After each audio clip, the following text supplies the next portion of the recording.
Hello and welcome to Caldwell County Today. I'm Paige Counts, Public Information Officer for Caldwell County. Today I have joining me April Austin from the Senior Center. Thank you, April, for being here. Thank you for letting me come. This is a little bit different than what we normally do. It is very different from what we normally do. Normally April sends me a PowerPoint and we have a whole list of activities to talk about, but today, because of coronavirus, that's not what we have. No, our world's been turned upside down, and we don't have programs and activities to talk about today. We really don't, but we wanted to do a show because I feel like April is a reassuring voice for many of our senior adults. A lot of people in our audience know you. So that's one reason I thought it was important for you to be here, and I appreciate you taking the time and sitting not 6 feet away from me to be here with me today. And we really want our seniors to know that we're closed. We are, but we're not out of business. We are still working, and we're still there to help, and we're still there as a resource. And some of our programs we are still doing. We're still doing information and assistance. We're still doing Medicare counseling over the phone. It's a little bit different, but we are able to help you. So if you're turning 65 in April and you don't know what to do, we can still help you work through that. It's a little different. It's a little bit harder. I actually did one last week that I did all the information and all the paperwork, and I was able to email the people the paperwork, and then we could have a conference call and be looking at the same information. So it's different, but we are still there to help. And we want people to be aware of that there are services out there and that we're there to help you figure out what to do during this crazy time. And you mentioned something before we went on the air about reassurance calls. Yes. So we have started doing telephone reassurance calls 2 ways. One, you can just call us. One of our staff is there from Monday through Friday from 9 to 5, and you can call us and just talk. Honestly, last week that was some of the best time I had because there were several days I was in the building by myself and it gets lonely and it's quiet. But we're there to talk. You can also call us and schedule ongoing calls as long as we're closed. Right now we don't know how long we're going to be closed. But we are willing to call and check in if you are a person who maybe doesn't have a lot of family in the area or isn't connected through the internet and you want someone just to kind of check in with you. We'll schedule those and do that. Or again, you can call us as many times as you want to. I've had a couple of people that have called me every day just to make sure we were okay, which is really kind of wonderful that people are checking on us as well. But we're there for that, and we can do that, and you can reach us at the Senior Center. The number's still the same. It's 758-2883. We're there to help you. And it's really important at this time because we do feel really alone. Well, one of the things that I've seen on several different, I've been kind of obsessed with the news, and one of the things I wanted to say to people today is don't be obsessed with the news. But I'm one of those people. And, you know, the CDC has said that the elderly are more likely to experience stress and anxiety from this outbreak than other groups. And that's one of the things we want to be there to help relieve that, and having contact with people. You know, we've got this term now, social distance, which I didn't even know what that meant a few weeks ago, and now it's something we say every day. Yes. And people, we aren't meant to socially distance ourselves. That's not what humans are geared for. And the elderly in particular, they already suffer from isolation quite frequently. And so we're there to help with that. If you, I recommend people call their family, call your friends, check on somebody every day. Just pick somebody and talk to them. And if you don't have anybody, call us. We'll talk to you and we'll help you if there's something that you need. But it's really important to keep that connection. And there's so many ways now that you can connect with Facebook and email and social media and texting. So there's lots of really good things.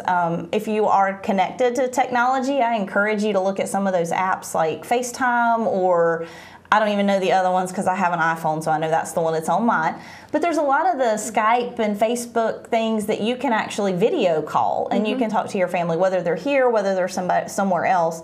But, you know, make that effort to be connected. And if you have friends who are in facilities, you know, it's really tough right now for them because they aren't able to have visitors. You see things on the news with people visiting through windows, but call them, talk to them. They would love to talk to you. And this day, most people have cell phones, so a lot of those people in facilities may have a cell phone with them. The staff will take phones to them as well. So, you know, kind of make that effort to connect with somebody every day. I know I have an uncle who is in a facility, and the facility actually sent us a short video clip of him celebrating St. Patrick's Day. And it was very comforting. It is. It really is, because that. those people are extremely isolated right now, and for good reason. They're really in the highest of the high risk population. So we've had to kind of be creative on ways to reach out to people and to connect. But it's so important to continue doing that, even though you want to do it in a safe way from a safe distance. And I talked with my mom yesterday, and she's noted she was sending cards. I've done some of that myself. Which, that seems so antiquated to us today in a lot of ways, but it's really a good way to reach out. It does, and we actually do have some people that we have been trying to send cards to on a regular basis that we know either can't get our calls, or for some reason we're not able to reach them in another way, so we are trying to send cards. If you know of someone that is in need of something like that, please call us and let us know, and we will make every effort, as long as we're able to reach out to those people, because we do know. And one of the things, a lot of people I've seen, everybody's homeschooling now. we have a lot of homeschool people, and if you need projects for your kids to do, sending notes and cards to people in facilities, hospitals, those things are wonderful. So if you make cards and send them to the facilities, I think the people there would be very appreciative. Maybe even some of your neighbors that are shut in. Yes, absolutely. I'm going to ask you to go back to the news, because we do tend to want to absorb everything. And I know it's part of my job, but I've had to start limiting myself. Yes. And knowing that, okay, I'm going to watch the president's news conference, but I'm not going to watch the 6 hours of analysis after the news conference. Right. Because it's more than I can absorb. What kind of tips do you have for people? So first of all, it's exactly what you said, is limit your incoming information. Don't watch 24 hours of news. We live in a time where we have 24 hours, 7 days a week of news, always. It's constant. You can find the news on somewhere, anywhere, all the time. And that's anxiety producing. It is anxiety producing for me. So limit that information. And also, really, I want to suggest that you limit your information to reliable news sources. Yes. Please don't get your news from Facebook. Facebook is a wonderful way to keep up with your friends and with your family and to see pictures of what people are doing, but it's not always the most accurate source of information. And in a time like this, inaccurate information leads to fear, it leads to panic, and that's not what we want to do. So make sure that the news sources that you are looking at are reliable sources. And kind of limit that consumption. Turn the TV off, turn off the internet, turn off your computer, go outside, take a walk, read a book, something that, you kind of a little less stress inducing. Certainly. And those reliable news sources, I can tell you, the State Department of Health and Human Services, they have a Facebook page, they have a website that's really good. The CDC has great information. So those are the type of sources you need to look for. The county has a coronavirus webpage where we're linking you to other sources. And our website also has links to those pages as well. We're updating those every day. We're updating information that it is on our Facebook page. We are being very, very, very diligent in only linking information that is coming from those reliable sources to our Facebook page. But we do have links on our website that can get you that information as well. So that is perfect, to make sure you are getting it, because you don't want to hear, I heard, or I saw it on Facebook. Go back and check it. And there are so many sites now, and I actually recently saw a site for Caldwell County that is a satire site. And it's showing news that is not true, but it looks very realistic. And that is something that can be scary, and so you just want to make sure you double check those informations. The other thing is that we have to look out for now is, and it's already happening, are scams. We have already had people calling us to tell us that they have called to say that their government relief checks are ready and they want their bank accounts to deposit that information, and they want their social security numbers and they want their Medicare numbers, and none of that's true. None of that's happened. Those are not things that will happen. no one is going to call you and ask for your bank account number to deposit your check. So we just want to encourage people to really be diligent and watch out where that information is coming from, and making sure that it's a reliable and credible source, and that you're not coming into one of these scams already. Yeah, you really do have to be careful. And the same information for scams applies today as it did 3 months ago. Yes, absolutely. Those are the same tips we would give you. Yes. April, you are also doing something, kind of a curbside service, if you will, for seniors. So curbside service is the new term too. Yes. We've brought that back. That used to be really popular, and now everybody's going back to that. We have created packets that we are giving away to seniors of, we're just calling them puzzle packets. Honestly, we put it together so fast that it was the best name we came up with. But they have crossword puzzles, word search puzzles, brain games, things just to kind of keep you active. We also have jigsaw puzzles that are free for people to come and pick up. They're outside our front door, and they're out there every day. You can just drop by, pick them up. You don't have to have contact with anybody. However, if we see you, we will wave at you out the window just because we want some kind of interaction with people. They're out every day, and every Friday that we're closed, we're going to have new packets out. So those are going to be different. You can come back next week and pick up another one. Just something to kind of help keep you occupied, keep your brain going. If you're like me, you've done entirely too much sitting around doing nothing, and we want to kind of discourage that. So it's just something to keep your mind active. If someone wanted to donate jigsaw puzzles, how could they do that? They can come and leave them outside the front door. They'll see the stack there, and they can just bring those and leave them. And we will greatly appreciate that, because we do have a limited supply right now, but that's something people that come to our center enjoy. We have people that like to just come and do that anyway. I didn't know that I liked jigsaw puzzles until I started working at the senior center, and that is one of the things I've been doing at home as well. So when I finish mine, I'm bringing them to the senior center, and we would greatly appreciate that, because it gives something for people to do, and just kind of keep your mind occupied and off of the news for a little bit. So if you're someone who's using this time to do spring cleaning and cleaning out, and you find jigsaw puzzles, the senior center may be a good place to donate Yes, we would those. love them. You have some other resources besides the senior center that you need to share with us. So one of our primary things that we are doing right now is coordinating resources. We have staff who is working nonstop, round the clock, trying to keep up with what people are doing and what's being offered. And one of the first things I want to say is our community has really come together to try to ensure the safety and well-being of everyone, but including seniors. So there are a lot of retailers in the area who have gone to some senior shopping hours. Several of our retail stores, Walmart, Dollar General, Ingles, Walgreens, have some senior shopping hours where you can go when it'll be less crowded and the stores will be cleaner. So that's something that we're trying to keep up with. Almost all of our local restaurants have started doing curbside, or some of them are even offering delivery services. So we're trying to keep up with that as well, because that's something, if you're not able to cook or you need a way to get something, we're trying to keep up with those resources. And it's amazing how our community transformed almost overnight to be able to do these kind of things. So it's fascinating. And it is a time that we want to support local businesses. If we can do that, we want to definitely support them, because this is a hardship for them as well.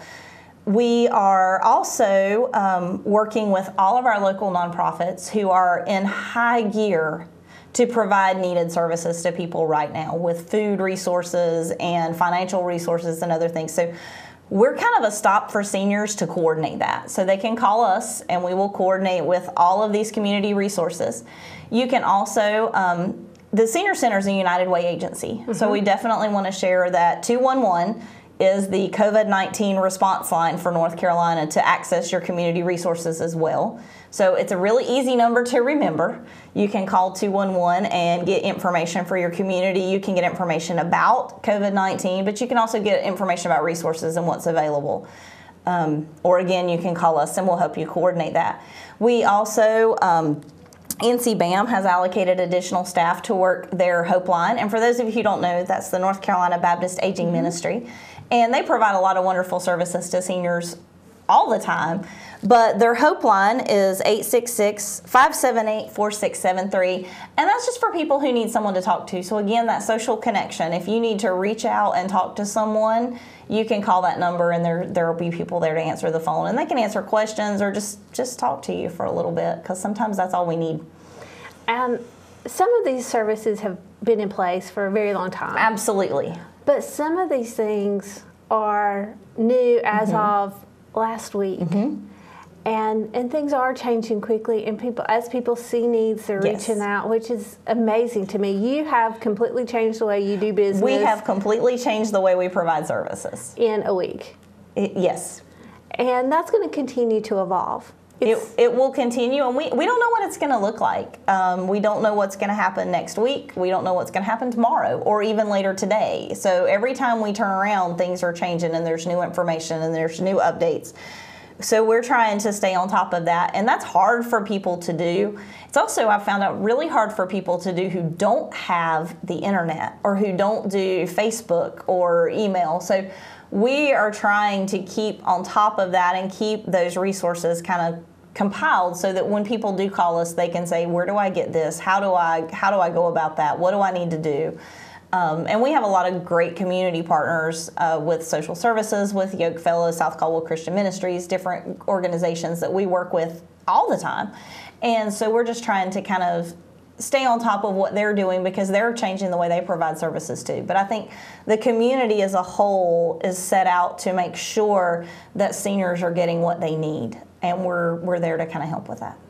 And again, I say it probably every show, but if you need something, if you need a resource, call the Senior Center. Absolutely. And I think that's probably more true today than it was the last time we taped a show. I think that is true. And we've always tried to be that local source of information, that spot where you can call, because you can spend all day calling here and calling there. And I tried to call some places this morning, and I spent a lot of time on hold trying to find out information. And maybe if you call us, we can save you from that hassle. You shouldn't have to hold. We do only have one staff person working in the building at the time. We're all working, but only one person in the building right now. So if you have to leave a message, please leave a message, but we will get back to you. You will not have to, wait for days for answers, because we will call you back. It just may be that we're on the line with somebody else at the time, but we are there to help. We're going to get through this together. And we're there to make sure that our seniors have what they need.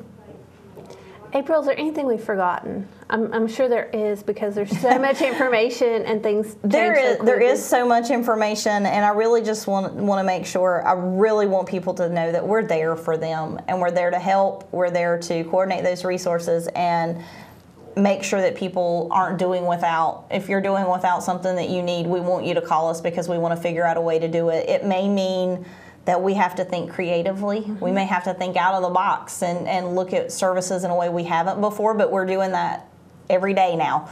That's sort of what we do, and we're there for people to call us. And even if it's just somebody to talk to, we want you to know that we're there for you. And I don't know when we'll be back to normal, but we will be back to normal. And when we do, we're going to be better than ever, because we're using a lot of this time to plan too. So we're kind of thinking of new things, and maybe even giving us a little bit of time to plan for things we hadn't had time to get on the table yet. We don't know when they'll be there, but so just know that we're there, and like I said, we're going to get through this together. Thank you. Thank you for what you're doing for our community, for our seniors, and I would encourage you, if you know someone, especially someone who doesn't have access to internet, who may need services, contact the Senior Center. Absolutely. Make the connection. Someone that can't watch the show even, make that connection, because it's so important. And the Senior Center is a wonderful resource. I can't say it enough. I use them as a resource, so I definitely encourage you to use them. Thank you, April. I really appreciate you being here. And thank you for watching Caldwell County Today.